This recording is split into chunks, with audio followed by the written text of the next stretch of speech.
Channel of Vadodara. ડભોઈના Sarita crossing બ્રિજને મરામતને લઈને રેલવે વિભાગ દ્વારા બંધ કરવામાં આવતા વાહન ચાલકો મુશ્કેલીમાં મુકાઈ ગયા છે।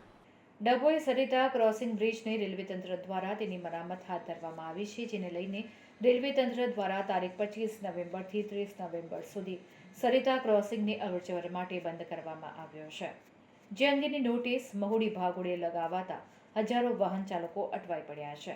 જો કે વૈકલ્પિક વ્યવસ્થા તરીકે તંત્ર લોકોને સરિતા ક્રોસિંગ ઓવરબ્રિજનો ઉપયોગ કરવા સૂચના અપાઈ છે। મળતી માહિતી મુજબ ડભોઈ રેલવે વિભાગ દ્વારા LC21 પાસેથી પસાર થતી બ્રોડગેજ લાઇન પર આવેલ મહુડી ભાગોળ ક્રોસિંગ 5 દિવસ મરામત માટે બંધ રાખવામાં આવશે, એટલે કે તારીખ 25 નવેમ્બરે રાત્રે 11:30 થી 30 નવેમ્બર સુધી આ ક્રોસિંગ બંધ રહેશે। ત્યારે હવે મહુડી ભાગોળ ક્રોસિંગથી અવરજવર કરતા લોકોને ડભોઈ ગામમાં આવવા જવા માટે સરિતા ક્રોસિંગ ઓવરબ્રિજનો ઉપયોગ કરવા સૂચના આપવામાં આવી છે।